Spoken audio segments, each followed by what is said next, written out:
दोस्तों नमस्कार। Feel horror with Manish के पहले एपिसोड में आपका स्वागत है। दोस्तों, भूत प्रेत का नाम सुनते ही हमारे शरीर में एक डरावनी सी सिरहन दौड़ जाती है।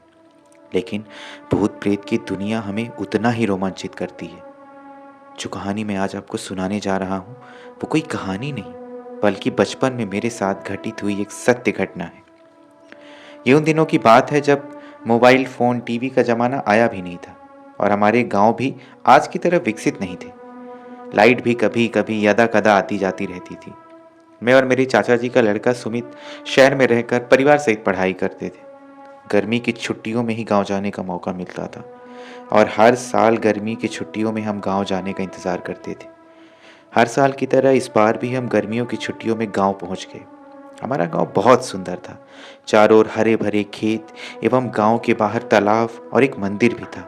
हमारा गांव ज़्यादा बड़ा नहीं था और सब एक दूसरे से मिल के रहते थे। गांव में हमारा एक बहुत प्यारा मित्र था जिसका नाम विजय था। हमारी तरह वो भी हमारे गांव आने का बड़ी बेसब्री से इंतजार करता था और हम सब साथ में मिलकर दिन भर खेलते थे। हालांकि हम लोगों से उम्र में बड़ा था, जबकि सुमित मुझसे सबसे छोटा था और वो मुझसे भी छोटा था। लेकिन हम तीनों ऐसे ही मिलकर खेलते थे जैसे लगता था हम तीनों एक बराबर एक साथ के ही हैं। और हमें गांव में पाकर विजय भी बहुत खुश होता था। एक दिन ऐसे ही दोपहर में हम आम के बगीचे के नीचे बैठकर खेल रहे थे। तभी विजय ने हमें बताया कि गांव से बाहर जो तालाब है वहाँ शाम होने के बाद गांव के बड़े सयाने भी जाने से डरते हैं।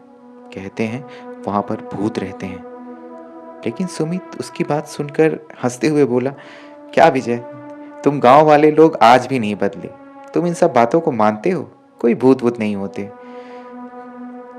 गांव में घूम घूम के थक गए हैं, चलो आज शाम को तालाब घूमने चलेंगे। ये सुनकर विजय ने उसे समझाया कि ये सच है।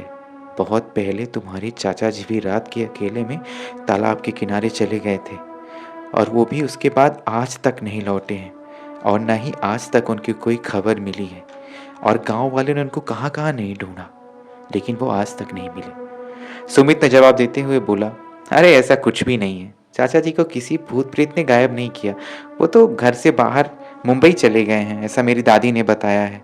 आज मैं शाम को जरूर जाऊंगा, देखते हैं उस तालाब में कौन से भूत रहते हैं। तुम लोगों को चलना है तो ठीक है, वरना मैं अकेले ही जाऊंगा। सुमित की जिद के आगे मैंने और विजय ने भी डरते डरते चलने के लिए हाँ तो कर दी, लेकिन हमें अंदर से डर जरूर लग रहा था।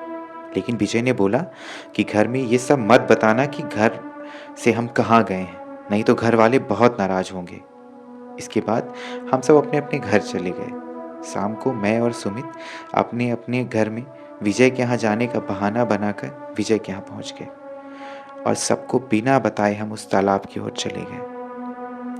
हम लोग धीरे धीरे गांव से बाहर जाने वाली पगडंडी से चलते चलते तालाब के किनारे पहुंच गए। सूरज डूब चुका था, बस रात कुछ ही समय में होने वाली थी। चारों तरफ सन्नाटा पसरा हुआ था। उस समय गांव में मनोरंजन के साधन ज़्यादा नहीं थे, इसलिए गांव वाले शाम को अपना काम धाम करके थक हार कर आकर घर में जल्दी सो जाया करते थे। इसलिए शाम होने के बाद ही गांव में पूरा सन्नाटा हो जाता था।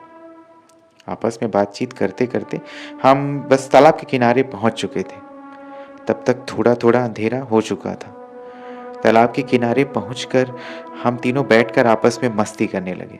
इधर उधर की बातों में हम इतना खो गए कि हमें पता ही नहीं चला कि पूरी तरह से रात हो गई थी। अब हमें धीरे धीरे डर लगने लगा था। विजय ने हमसे कहा, अब हमें चलना चाहिए, घर वाले चिंता कर रहे होंगे।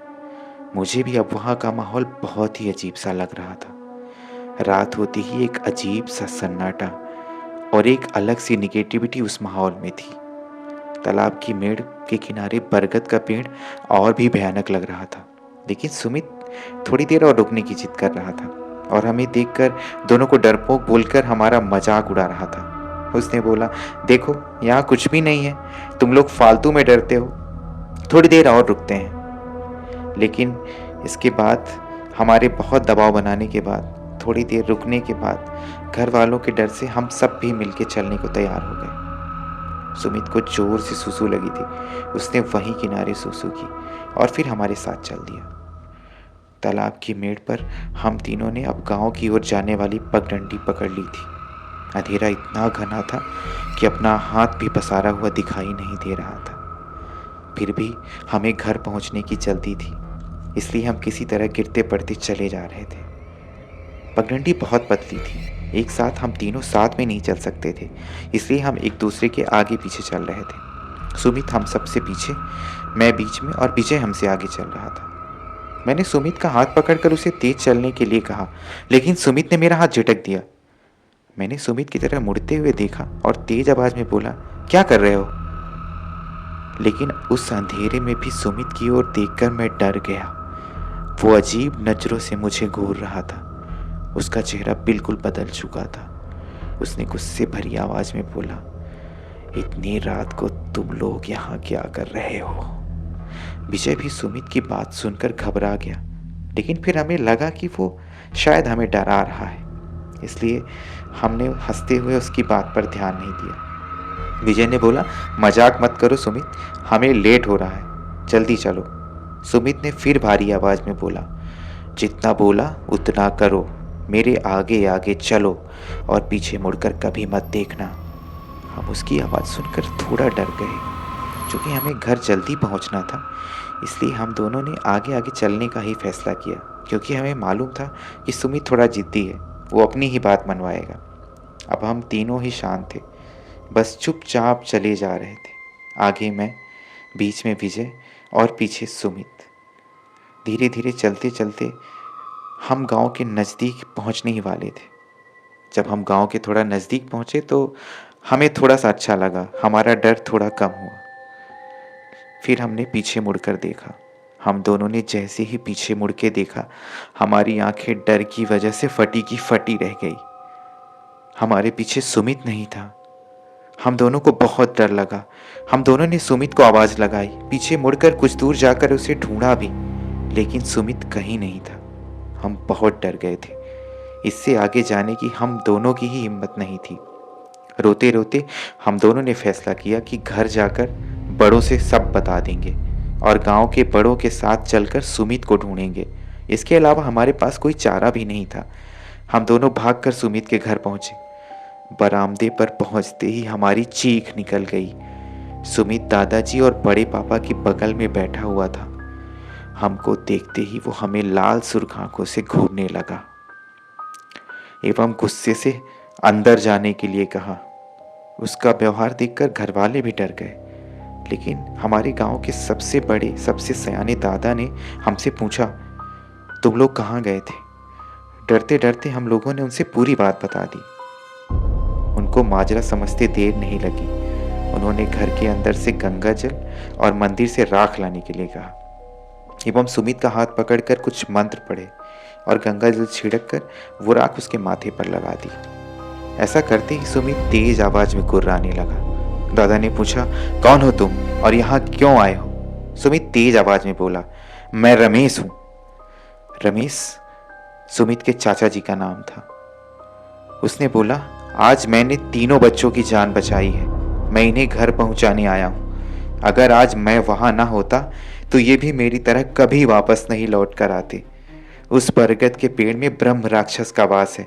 जो भी उसकी साधना में खलल डालता है वो उसको गायब कर देता है। मेरे साथ भी यही हुआ था। मैं इस गांव और अपने परिवार से बहुत प्यार करता हूँ। मैं किसी को कुछ नहीं होने दूंगा।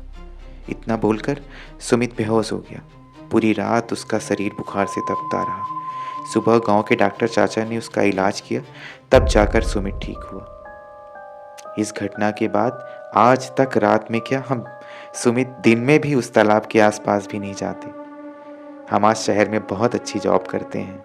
गांव भी अब पहले से बहुत विकसित हो गया है, लेकिन आज भी हम जब भी किसी काम से गांव जाते हैं तो उस तालाब की ओर देखकर हमारे शरीर में एक अजीब सी सिरहन दौड़ जाती है और हमें वो घटना याद आ जाती है।